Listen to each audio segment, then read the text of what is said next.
Assalamualaikum warahmatullahi wabarakatuh. Saudara-saudaraku yang budiman, rahmatullah alaikum ajmain. Alhamdulillah kita bisa berjumpa kembali dalam pembacaan serial kisah para sufi. Pada kesempatan kali ini saya akan membacakan biografi singkat seorang sufi bernama Syekh Zalim bin Muhammad.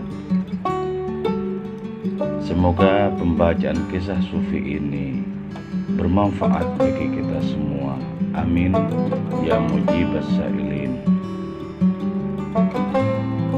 Syekh Zalim bin Muhammad. Tidak banyak yang bisa saya ketahui tentang biodata sufi ini. Hanya satu hal mengenai beliau yang dituturkan dalam kitab Nafahatnya Mullah Abdurrahman Al-Jami, yaitu sufi yang bernama aneh itu merupakan kawan bagi Syekh Abu Ja'far Al-Haddad, Syekh Junaid Al-Baghdadi, Syekh Ruwaim Al-Baghdadi, dan Syekh Abu Turab An-Nakhshabi. Nama beliau sebenarnya adalah Abdullah bin Muhammad. Namun pada suatu hari beliau pernah menyatakan, "Aku tidaklah menyembah Allah sebagaimana semestinya Dia disembah. Maka jelas bahwa aku zalim kepada diriku sendiri." Sejak saat itu beliau menyebut dirinya dengan nama Zalim bin Muhammad. Bagi beliau, ada 3 hal yang seharusnya diperhatikan untuk kemudian diamalkan oleh seseorang agar jalan rohani dibentangkan dengan lapang baginya, sehingga dia bisa dengan mudah usul atau sampai kepada Allah Ta'ala. Pertama, senang berzikir kepada hadiratnya. Ini penting, bahkan sangat penting, karena zikir itu tidak lain merupakan wujud pertalian rohani yang sangat urgen antara seseorang dengan hadiratnya. Ketika pertalian yang sakral itu sedemikian kukuh, maka dapat dipastikan bahwa seseorang yang mengalaminya itu akan senantiasa berada dalam penjagaan hadiratnya. Aku adalah kawan bagi orang yang berzikir kepadaku. Demikianlah firman Allah Ta'ala dalam salah satu hadis qudsi. Walaupun belum mengalami, asalkan seseorang memiliki keyakinan yang kuat terhadap kebenaran hadis qudsi tersebut, pastilah dia tidak akan kesulitan di dalam menarik kesimpulan bahwa pertemanan dengan Allah Ta'ala itu adalah pertemanan yang paling baik dan mulia. Tidak tanggung-tanggung berteman dengan hadiratnya.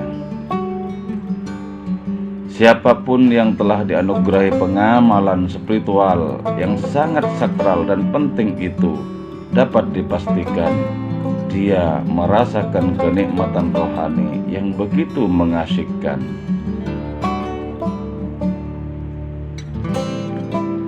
Bagaimana mungkin tidak, sedang pertemanan yang dipenuhi dengan ketulusan dan perhatian di antara sesama manusia saja sudah sangat menyenangkan, apalagi pertemanan dengan Tuhan. Kedua, lari dari makhluk. Tentu saja hal ini tidak bisa dipahami secara harfiah belaka, karena dapat dipastikan bahwa secara lahiriah tidak akan pernah ada siapapun yang sanggup melarikan diri dari makhluk. Karena jelas bahwa bukankah di mana saja setiap orang pasti bersama makhluk. diri manusia sendiri adalah makhluk.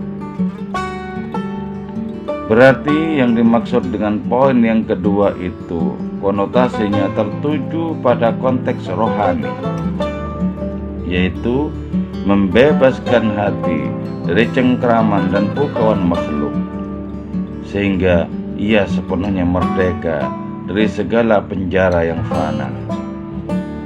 Dan pada saat yang bersamaan, sang hati itu mulai merasakan adanya hasrat yang semakin meningkat dan semata fokus kepada Allah Ta'ala.